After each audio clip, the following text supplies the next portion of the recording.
High আমার প্রিয় ছাত্রছাত্রী। তো এখন আলোচনা করতে চলেছি একটা গুরুত্বপূর্ণ টপিক নিয়ে, সামাজিক সচলতা বা সোশ্যাল মোবিলিটি। তো এটা অনেক বিভিন্ন সেমিস্টারে, কারো সোসিওলজি, কারো এডুকেশন, বিভিন্ন সাবজেক্টে এটা রয়েছে। তো তোমরা টপিকটা দেখে নেবে, যাদের যেটা প্রয়োজন মানে অবশ্যই তোমরা ভিডিওটা তাহলে সেভাবেই তোমরা দেখবে, ঠিক আছে? তো দেখো, সামাজিক সচলতা। হ্যাঁ, আর একটা কথা তোমাদের বলে দিই, তোমরা আমার থেকে অনেকেই নোটস চাইছো, কিন্তু আমি ওইভাবে নোটস কোনো প্রোভাইড করি না, ঠিক আছে? আমার নিজের একটা কোচিং সেন্টার আছে, সেখানে আমি কলেজের স্টুডেন্টদেরকে আমি পড়াই, আর যেটুকু সময় পাই আমি তোমাদের জন্য ভিডিও করি। তো তোমরা কমেন্ট করে জানিও যে কোন প্রশ্নটা তোমাদের দিতে হয় পার্টিকুলার, আমি চেষ্টা করব সেটা দিতে। কিন্তু আমি পার্টিকুলার কাউকে নোটস এভাবে প্রোভাইড করি না, তো তার জন্য আই এম এক্সট্রিমলি সরি, ঠিক আছে? তো চলো শুরু করি ভিডিওটা।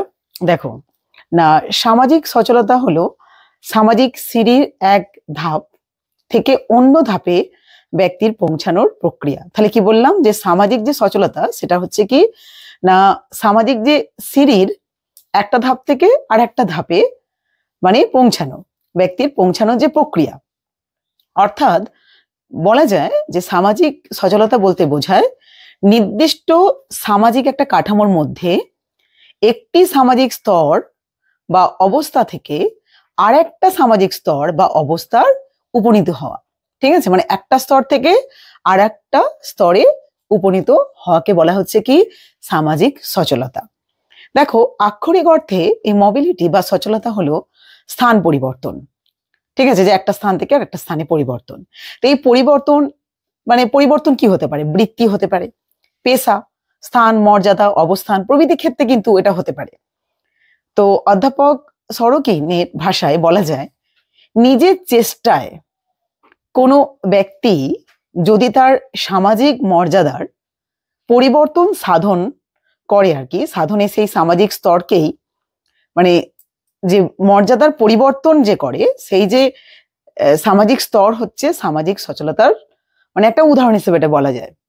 তাহলে কি বললাম, নিজের চেষ্টায় যখন কোনো ব্যক্তি যদি তার সামাজিক মর্যাদার পরিবর্তন সাধন করে, সেই যে পরিবর্তন সাধন যে করছে সেই সামাজিক স্তরকেই সামাজিক সচলতার একটা উদাহরণ হিসেবে আমরা ধরে নিতে পারি। দেখো, এটাকে আরো ভালো করে আমরা মানে আলোচনা করব। দেখো, সামাজিক সচলতা হলো কি সমাজ কাঠামোর ভেতরে মানুষ মানে মানুষের শ্রেণী বা সামাজিক স্তরগত অবস্থানের যে পরিবর্তন। সামাজিক সচলতার প্রধান সূচক হলো কি পেশাগত পরিবর্তন, যা সম্ভব হয় কি মধ্যে দিয়ে? শিক্ষা আর প্রযুক্তিগত পরিবর্তনের মাধ্যমে।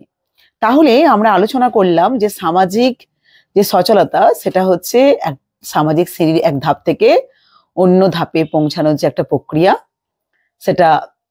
এবার এই যে এই পরিবর্তনটা সচলতাটা কি কি ক্ষেত্রে হতে পারে? সে পেশার ক্ষেত্রে হতে পারে, স্থান, মর্যাদা, অবস্থান প্রভৃতির ক্ষেত্রে হতে পারে, ঠিক আছে?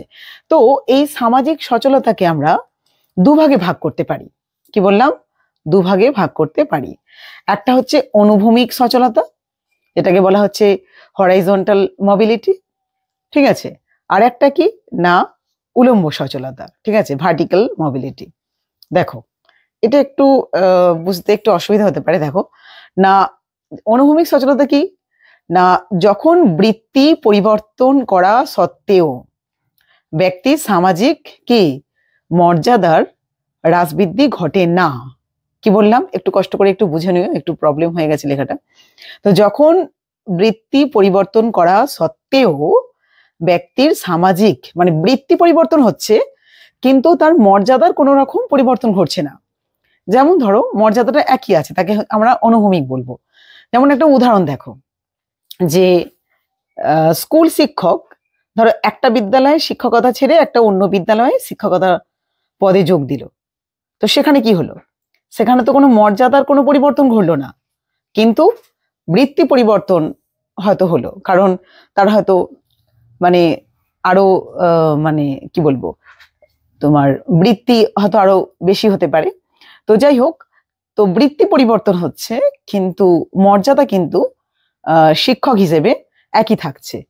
তো এবারে দেখো, আমরা আলোচনা করছি না উলম্বী সচলতা মানে ভার্টিক্যাল মোবিলিটি, যেটাকে বলা হচ্ছে যখন আমরা কর্ম বা পেশা পরিবর্তনের ফলে সংশ্লিষ্ট ব্যক্তির সামাজিক মর্যাদা হ্রাস বৃদ্ধি ঘটছে, অর্থাৎ এক্ষেত্রে সামাজিক মর্যাদার কি হচ্ছে, ওঠাপড়া হচ্ছে।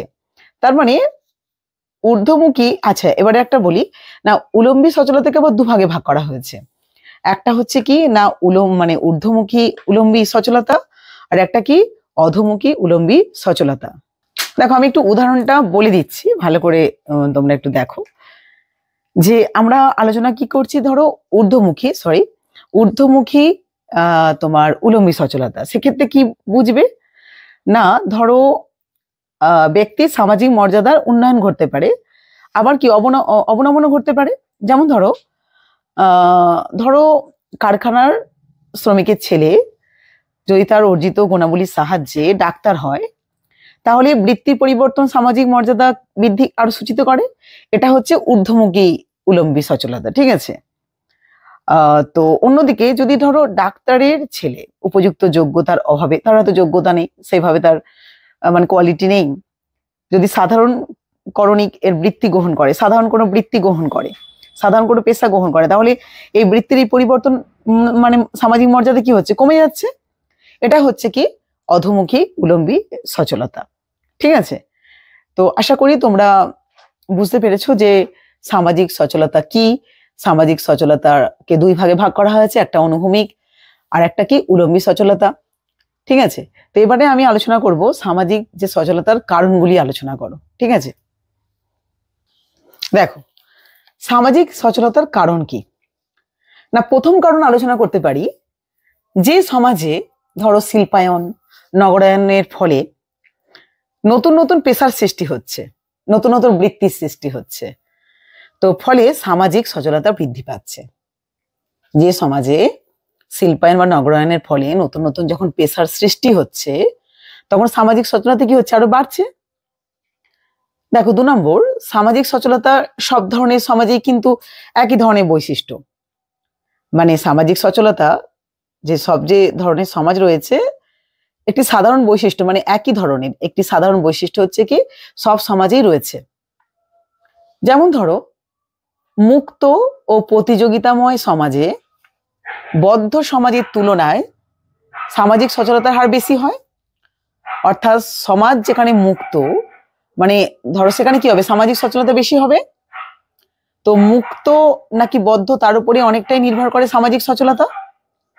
যেখানে মুক্ত ধরো যে সমাজ, অর্থাৎ মুক্ত যেখানে সমাজ, অর্থাৎ যেখানে মুক্ত আমরা সমাজ বলতে কি বুঝবো, অর্থাৎ ধরো যে সমাজে ব্যক্তি তার যে সমস্ত কি বলবো অর্জিত গুণগুলোর সাহায্যে সমাজ কাঠামোর মধ্যে দিয়ে নিজের পদমর্যাদাকে উন্নত করে, মানে উন্নত করতে সক্ষম হয়, তাকে আমরা কি বলবো, মুক্ত সমাজ বলবো।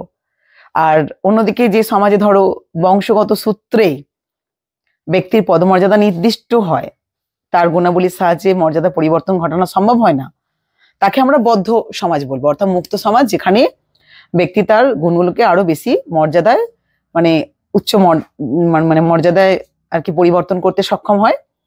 আর বদ্ধ সমাজ যেখানে তার গুণাবলীর সাহায্যে, নিজস্ব গুণাবলীর সাহায্যে মর্যাদা পরিবর্তন ঘটাতে পারে না।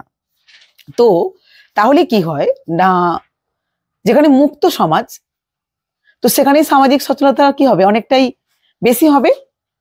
এবার দেখো মানে বিজ্ঞান ও প্রযুক্তিমূলক যে শিক্ষা, যেখানে বিজ্ঞান, যেখানে প্রযুক্তিমূলক শিক্ষা ব্যাপারটা, সেখানে সামাজিক সচেতনতার পিছনে গুরুত্বপূর্ণ ভূমিকা পালন করে। কারণ এগুলো একটা কি হয়, মুক্ত সমাজকেই একটা মানে ইঙ্গিত করছে, তো সেখানে একটা ঊর্ধ্বগামী একটা ব্যাপার কাজ করে। এবার দেখো নেক্সট, দেখো কারণটা আমরা আলোচনা করব, যে সমাজে মর্যাদা সূচক উঁচু পদগুলির অধিকারীদের কার্যকলাপের নির্দিষ্ট মেয়াদ থাকে এবং মেয়াদ উত্তীর্ণ হলে নির্বাচনের মাধ্যমে পদকে পূরণ করা হয়, সেই সমাজেও সচেতনতার হার বেশি হয়। তাহলে নেক্সট দেখো, হ্যাঁ, তো সামাজিক সচেতনতা কখনো কি হয়, ঊর্ধ্বমুখী হয়, কখনো কি হয়, নিম্নমুখী হয়, আমরা তো আলোচনা করেছি, তাই না। তো সেখানে ধরো যারা অলস, যারা কর্মবিমুখ, যারা কাজ টাজ করতে চায় না, তো তাদের জীবনে কি হয়, অধোমুখী একটা সচেতনতা ঘটতে পারে। এই অবস্থা সে তার বর্তমান যে মর্যাদা, সেই মর্যাদা কি হয়, আরো কমে যায়। এবার দেখো নেক্সট, না অনুকূল পরিবেশ পরিস্থিতি কারো জীবনে ঊর্ধ্বমুখী সচেতনতার পক্ষে সহায়ক হতে পারে, আর প্রতিকূল পরিস্থিতিতে কাউকে হয়তো নিম্নগামী সামাজিক সচলতার ভোগ করতে হতে পারে। তো সচলতা তো একটা স্তর থেকে আরেকটা স্তর, তাই না, একটা ধাপ থেকে আরেকটা ধাপ, কিন্তু সেটা কখনো ঊর্ধ্বমুখী হতে পারে, আবার সেটা কখনো নিম্নগামী হতে পারে। তো আমরা পরিশেষে আমরা যেটা বলতে পারি সেটা হচ্ছে কি, আধুনিক শিক্ষা ব্যবস্থায় ফলে সাম্প্রতিক কালে শিক্ষা ব্যবস্থায় ভীষণ পরিবর্তন হয়েছে এবং উন্নতি ঘটছে আস্তে আস্তে। তো আধুনিক শিক্ষা মূলত কি হচ্ছে, প্রযুক্তি এবং বিজ্ঞানসম্মত শিক্ষা।